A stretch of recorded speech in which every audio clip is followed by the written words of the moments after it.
There is an art to timing a tennis ball.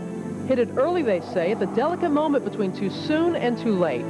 It is the same with a child's talent. It takes great instinct to know when to propel it on its way.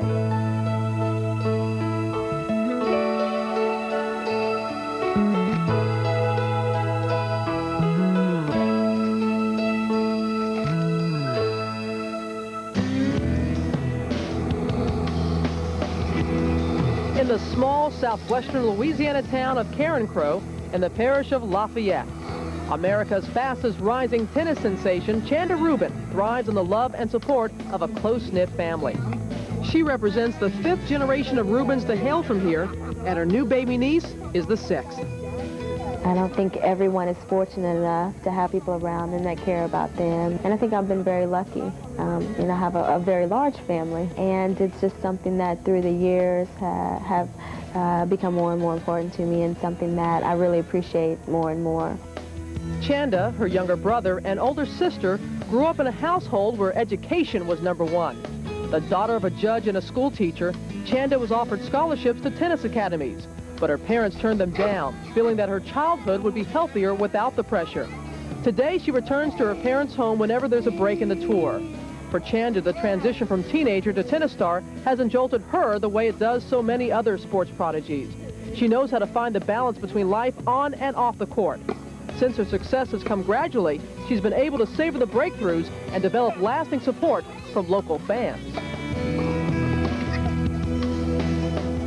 Lafayette, Louisiana. I think there was a sign when we came to town, home of Chanda Rubin, Lafayette, Louisiana. I mean, you're the hometown girl. You're the hometown hero here. I mean, they had Chanda Rubin Day and such. It's kind of neat coming from a small town, I would imagine.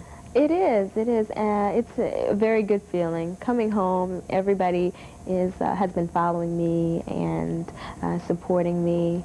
And I remember a few weeks ago coming home from Australia, I had this huge reception at the airport. And I was so tired, but it was such a good feeling just to know that all these people had come out.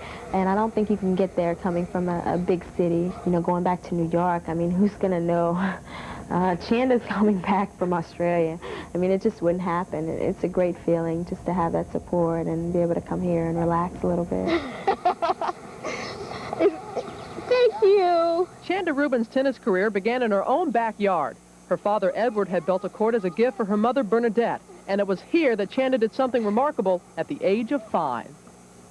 I ran into the house screaming, Ed, come see what Chanda's doing. She's hitting the ball. She's rallying with me. He says, no. And I said, well, yes, she is, and he came out, and I had to go back to the baseline, and she started hitting the ball. And after that, I guess about 7 years old, 7.5, she started asking about a coach, having tennis lessons.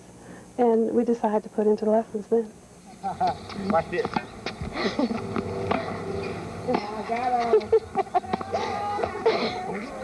Great point.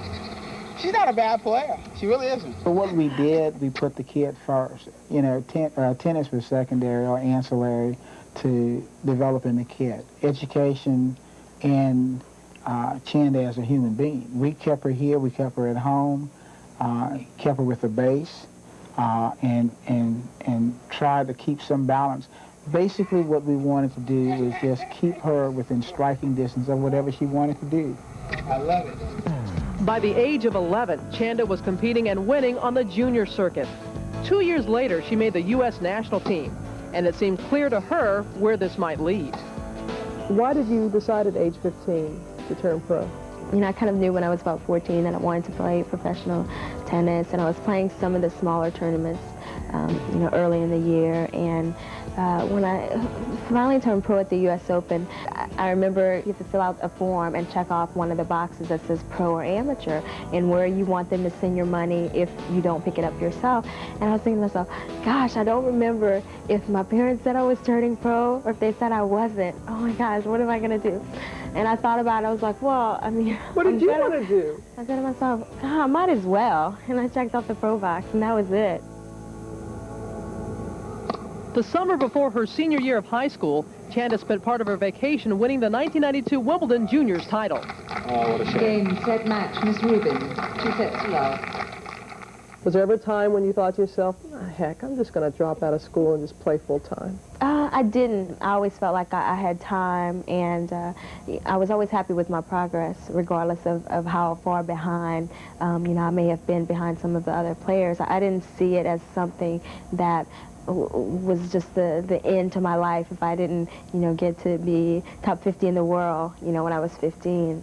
So you're in high school, 1993 rolls around, the French Open, Grand Slam tournament, and you decide to bypass it for graduation and prom night. Was that a tough choice? It was a little bit of a dilemma at first, but I realized that graduation only came around, one time, high school graduation, and, that I was hopefully going to have many more French Opens and, all the other tournaments on the calendar, and that, I really had to make sure that, I got as much out of high school as I could. Chanda Rubin. Graduating with honors, Chanda put college on hold in favor of pursuing tennis full-time. Over the next 3 years, she proved to be a tenacious force, providing epic Grand Slam moments. Down love 5, love 40 in the third set of the 95 French Open, she fought back to upset Yana Novotná in the third round.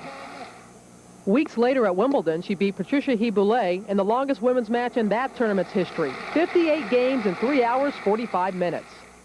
Then she upset number 3 ranked Arantxa Sanchez Vicario in another marathon match, the quarterfinals of the 1996 Australian Open.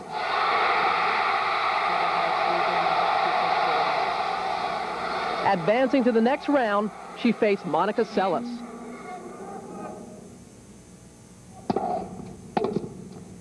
Chanda lost in 3 sets, but her first run to the semifinals of a Grand Slam vaulted her ranking into the top 10. It's over. I just don't think she's going to. What do you think are your strengths on the court? I think the main focus for me when I'm playing well is that I'm aggressive, and You go for it. Definitely, definitely. And I know regardless of how long the match is going to take or how hard I'll have to fight, or regardless of all of that, I know that I can stay out there and come up with a victory. Is it kind of, heavy for someone who's 20 years old to be labeled as the future, in a sense, of women's tennis? I really don't think about it too much. I think it's great. It's nice to have people really believe in what you're doing and where you're going to go and how good you're going to be and all of that. But the main thing is that I just have to stay focused on what I want to do and where I want to go with the game.